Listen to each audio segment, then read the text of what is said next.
Hi friends, ఈరోజు అయితే మీకు నేను డబల్ కా మీఠా ఎలా రెడీ చేసుకోవాలో చూపిస్తున్నాను. ఇంట్లోనే సింపుల్గా డబల్ కా మీఠా ఎలా రెడీ చేసుకోవాలో చూపిస్తున్నాను. దానికోసం అయితే నేను నార్మల్ బ్రెడ్ ఒక ప్యాకెట్ అయితే ఒకటి తీసుకొని ఇలా సైడ్స్ అయితే మొత్తం తీసేసుకున్నాను. ఇప్పుడు దీన్ని మనం ఆయిల్లో ఫ్రై చేసుకోవాలి. దానికోసం నేను కడాయి పెట్టుకున్నాను.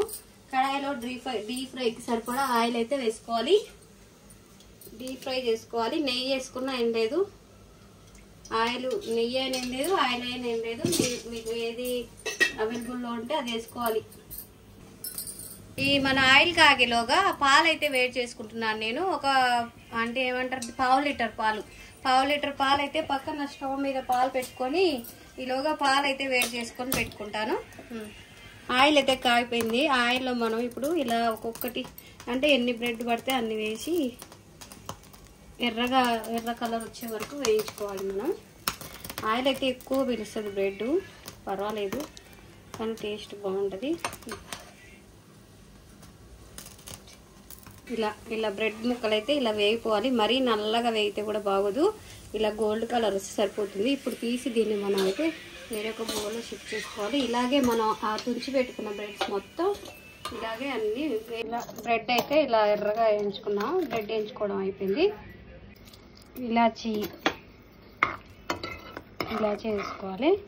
ఇలా మనకు పంచదార అనేది కరిగి ఇలా కలర్ కొంచెం గోల్డ్ కలర్ కనిపిస్తుంది కదా, ఇది సరిపోతుంది అన్నట్టు. మనకి పూర్తిగా పాకం రావాల్సిన అవసరం లేదు డబల్ కా మీఠా కోసం. ఇందులో కొంచెం మనం ఫుడ్ కలర్ వేసుకుందాం. నేనైతే వేస్తున్నాను, మీకు ఇష్టం ఉంటే వేసుకోండి, లేదంటే లేదు, ఆప్షనల్. దానికి మంచిగా కనిపించాలనేసి కొంచెం, మరి ఎక్కువ కాదు, టీ స్పూన్ కూడా కాదు, కొంచెం వేసుకున్నాను పాకంలోనే. బ్రెడ్ అయితే ఫుడ్ కలర్ అయితే ఇప్పుడు మనం ముందుగా వేయించి పెట్టుకున్నాం కదా బ్రెడ్ ముక్కలు అనేవి పాకంలో వేసుకోవాలి.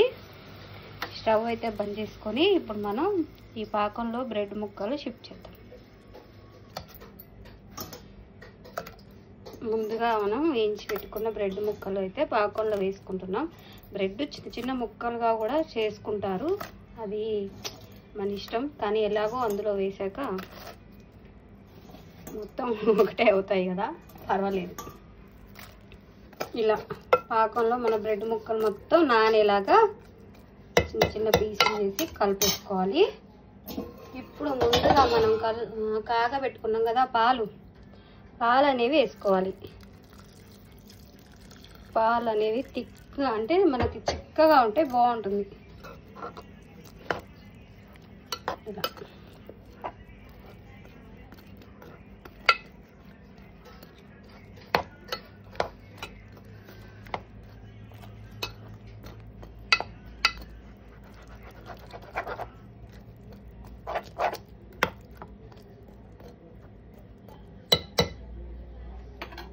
ఇది ఫ్రెండ్స్, మన డబల్ కా మీఠా అయితే రెడీ అయిపోయింది. దీంట్లో కొంచెం నెయ్యి వేసుకుందాం మనం. ఇది మా ఇంట్లో నెయ్యి వాసన పడదండి, నెయ్యి వేస్తే తినరు. వాళ్ళకి చెప్పకుండా నేను దొంగచాటుగా వేస్తాను నెయ్యి. అందుకే నేను నెయ్యి కరిగించను. నెయ్యి కరిగించే స్మెల్ చూస్తే గుర్తుపట్టేస్తారని నెయ్యి అనేది కరిగించను. నేను కరిగించకుండా ఇలా వేసిస్తే ఆ వేడికి నెయ్యి కూడా కరిగిపోతుంది కదా, అది ట్రిక్. ఇంట్లో నెయ్యి తినరు, వాళ్ళకి చెప్పకుండా నేను వేస్తూ ఉంటాను నెయ్యి.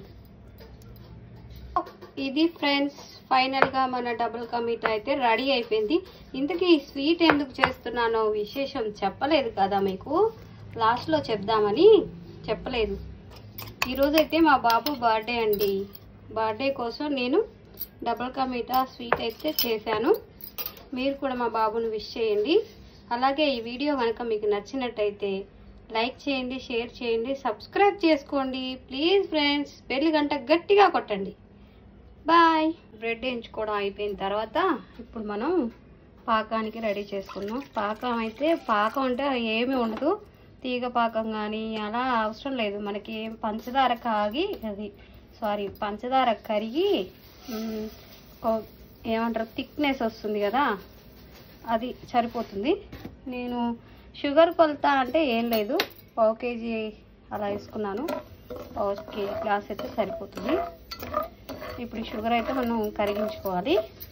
పాలు కాగిపోయాయి, పక్కన షుగర్ కరిగించుకోవాలి.